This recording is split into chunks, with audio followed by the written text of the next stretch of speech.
Y yo estoy con el doctor Roberto De Bach, vicepresidente de la Sociedad Latinoamericana de Infectología Pediátrica. Hola doctor, ¿cómo está usted? ¿Qué tal? Buenas tardes, gracias por la invitación. Bueno, cerrando lo que ha sido la Semana Mundial de la Inmunización, una semana donde se han desarrollado conferencias en distintos lugares del mundo, intentando concientizar sobre la importancia de las vacunas. Y me refiero a todas las vacunas, no solamente a la que más se habla hoy en día, que es la del COVID-19. Exactamente la semana que la Organización Mundial de la Salud tomó para hacer la Semana de las Américas sobre inmunizaciones, lo que tiene, el fin que tiene es visualizar a las vacunas como una de las mejores herramientas en proveer salud a las poblaciones. Se sabe que la herramienta más eficaz en proveer salud a las poblaciones es el agua potable y segundo son las vacunas y lejos después están los antibióticos. Y en época pandémica, sobre todo durante el 2020, durante la primera onda pandémica, la Organización Panamericana de la Salud estudió qué era lo que pasaba con las poblaciones y el acceso a los servicios de salud.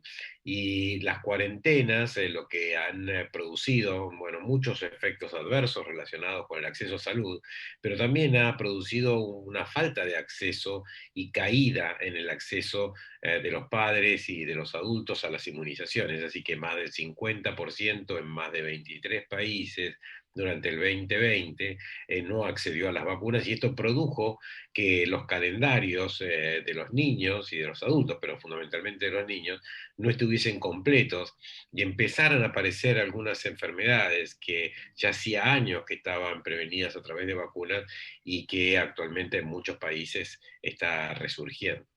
¿Por qué se produjo esta caída en la vacunación de los chicos? ¿Tiene que ver con las restricciones, con miedo quizás de los padres? Bueno, es muy buena la pregunta y las tres causas por las cuales la Organización Panamericana de la Salud documentó esto fue primero por las restricciones en la circulación, es decir, hay países que restringieron la circulación, cerraron los centros de administración de vacunas y el tercero fue el miedo por parte de los padres llevar a los niños a centros de salud donde estaban atendiendo pacientes. O sea, estos tres factores fueron los factores, como usted bien mencionaba al inicio, que han sido documentadas por la Organización Panamericana de Salud. Hablando del COVID en Argentina, ¿a cuánto estamos de lograr la inmunidad de rebaño? Esa inmunidad que nos va a permitir en algún momento recuperar la normalidad de nuestras vidas. Quizás llegar a lo que ha llegado en este momento Israel, por ejemplo. No se puede predecir porque no sabemos el cronograma de entrega de vacunas en la Argentina. De COVID estamos hablando. Y entonces posiblemente sea durante el 2022. Ojalá pudiera ser rápido y ojalá que en las próximas semanas uno pudiera tener acceso a las vacunas en forma más rápida para poder producir una caída en la probabilidad de complicaciones y de las muertes, fundamentalmente en las personas que tienen mayor tasa de complicación, como son los mayores de 60 años. En la Argentina los mayores de 60 años son 7.4 millones de personas. Y fíjese lo importante que es vacunar a esas personas, aunque sea con una sola dosis inicial, es que más de los 57.000 personas que lamentablemente han fallecido y siguen falleciendo son mayores de 80, de 60 años, el 83%. O sea que esto, la realidad que nos hace es tener que rápidamente vacunar a esa población. Y después hay otra población, que es la población de los menores de 60 años con factores de riesgo, es decir, como comorbilidades, que también estos son 5 millones de personas. O sea, 5 millones de personas más 7.4 millones, hay como 13 millones de personas que rápidamente tienen que ser vacunadas y que hoy por hoy solamente está el 30% vacunada. O sea que la primera prioridad es vacunar a ellos, bueno, con vacunas de COVID y también con vacunas, por ejemplo, antiinfluenza, las vacunas antigripales, porque las vacunas antigripales también protegen de una enfermedad respiratoria muy severa, no tan severa como el COVID, pero sí la realidad es que deben acceder estos grupos poblacionales que son más vulnerables a las vacunas. Hoy hay un debate en la Argentina instalado que tiene que ver con los chicos y la presencialidad en las escuelas. La Sociedad Latinoamericana de Infectología Pediátrica, de la cual usted es vicepresidente, ¿tiene alguna opinión ya formada sobre este tema? Bueno, sí, nosotros estamos a favor de la presencialidad de las escuelas, pero siempre en forma dinámica. Es decir, sabemos que las escuelas no son lugares donde se ocurren los eventos supercontagiadores. Por supuesto que en países latinoamericanos, donde las políticas de testeo no son adecuadas para controlar la transmisibilidad, o en países donde no se accede a vacunas, por supuesto que las restricciones son la única herramienta de esos errores. O sea, de esos errores la única herramienta, si no dispongo de testeos adecuados o no dispongo de vacunas, la única herramienta es el cierre de restricciones, que por supuesto cuando se producen estas restricciones también van a ser restricciones escolares, pero no porque sean eventos súper contagiadores, sino porque no puede, porque se va a tener que restringir también parte de la circulación y va a impactar en la escolaridad, ¿no? ¿Cuál es la realidad? ¿En qué medida los chicos están protegidos naturalmente contra el virus? Bueno, al principio decíamos que estaba protegido porque tenía menos receptores que el virus se unía. Hoy se sabe que con las variantes de Manaus y Reino Unido, los niños también se afectan, porque al tener menos receptores, el virus se pega a esos receptores, pero se replica más que la original ancestral variante de Wuhan. Entonces los niños sí están relativamente protegidos, pero cuando hay brotes pandémicos muy altos, también se afectan proporcionalmente los niños. Hay buenas noticias en el mundo con respecto a los niños, es que por un lado se están estudiando vacunas con las vacunas de COVID, se están estudiando en niños o menores de 18 años y específicamente menores de 16 años con vacunas de Pfizer, Moderna, AstraZeneca. Eso es una buena noticia porque en los países donde se acceda rápidamente al 60% de la población vacunada, luego van a ser los niños los que controlen la transmisión, porque bueno, cuando protejo a los mayores de 60, las infecciones ocurren en los más pequeños o en los jóvenes. Y la otra buena noticia es que en los países donde se está vacunando a mayores de 60 con alta intensidad, también cae la enfermedad en los niños, porque no hay adultos que lo transmitan. Así que esas son las buenas noticias para el futuro. Bueno, es una muy buena noticia saber que en algún momento que ya se está trabajando en la idea de que los chicos también sean vacunados contra el COVID-19, lo cual sin lugar a dudas va a marcar el final de esta pandemia. Pero mientras tanto a veces los padres nos asustamos y nos asustamos cuando escuchamos de chicos contagiados y del peligro que existe de un síndrome llamado síndrome inflamatorio multisistémico pediátrico. ¿Esto está ocurriendo?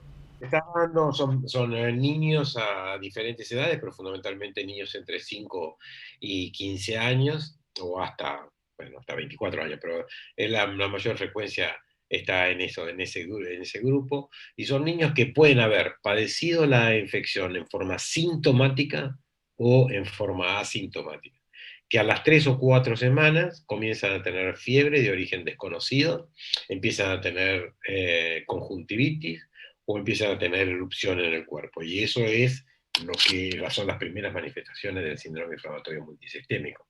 Así que cuando hay brote pandémico, cuando hay ola pandémica, siempre es importante alertar a las familias que tienen niños, que por más que los niños no hayan tenido infección, cuando aparecen esos síntomas deben consultar con los médicos, con sus pediatras.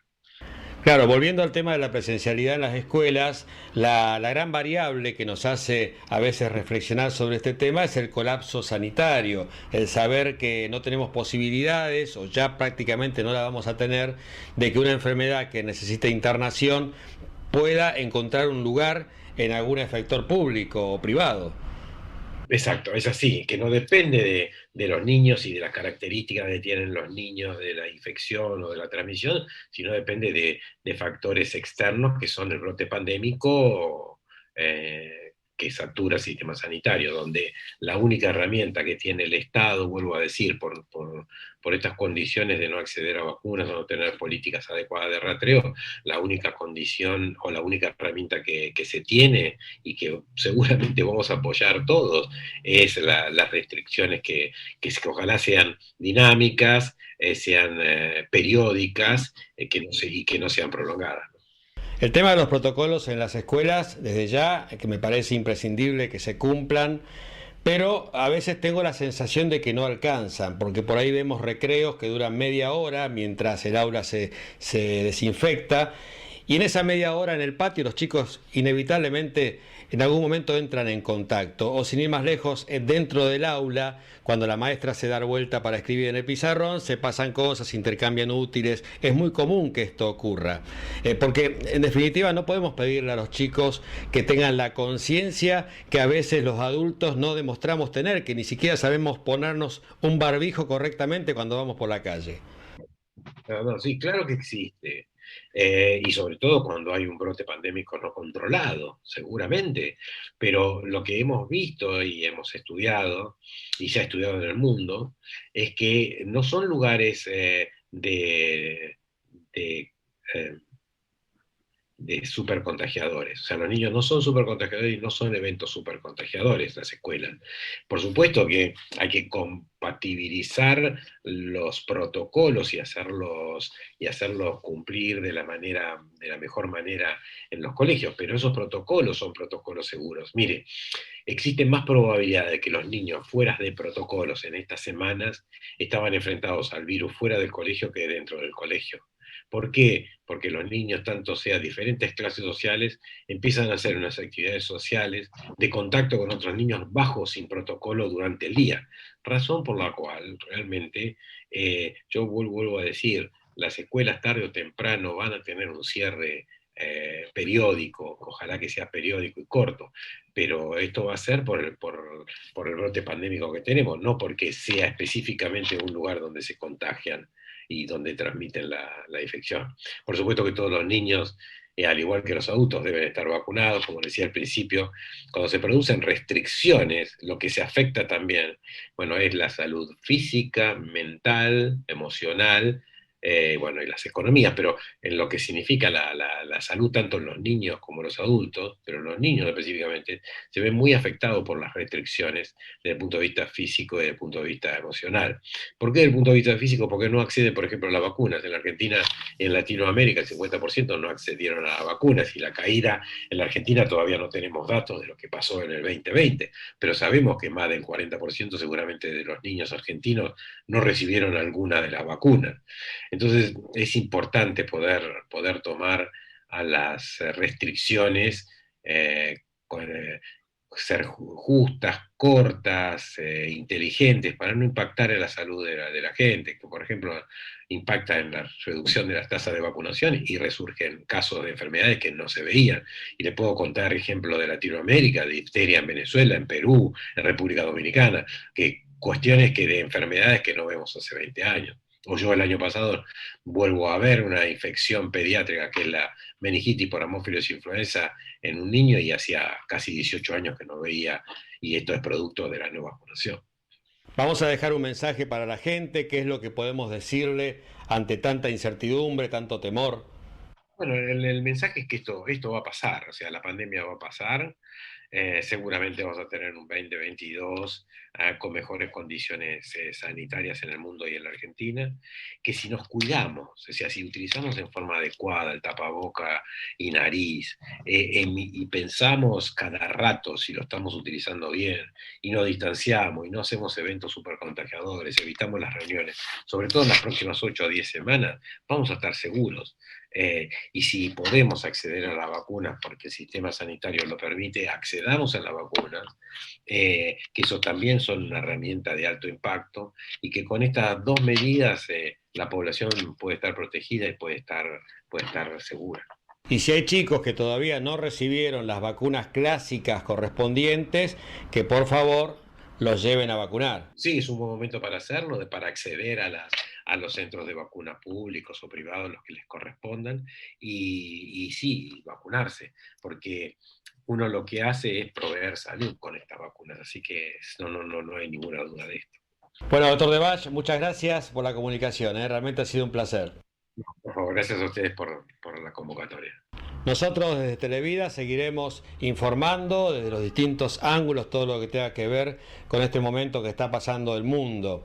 Y como decía el doctor Debache, que si va a haber restricciones, estas sean dinámicas, inteligentes. Con respecto a la presencialidad en las escuelas, quizás podríamos instrumentar una mixtura entre presencialidad y virtualidad, considerando que la virtualidad no es como muchos piensan, que los maestros realmente la pasaron bien, al contrario, trabajaron muchísimo para poder lograrlo y se vieron buenos resultados a lo largo del 2020, a pesar de que sabemos que algunos chicos no tenían esta posibilidad. Pero esta mixtura nos permitiría a los padres, en función de la situación de cada hogar, de las personas de riesgo que convivan con este chico, poder decidir si elegimos presencialidad o virtualidad. Podría ser una buena forma de encarar esto, valorando, por supuesto, los dos tipos de educación, porque de las dos maneras se aprende. Seguiremos analizando estos temas en los próximos programas. Continuamos con más Televida.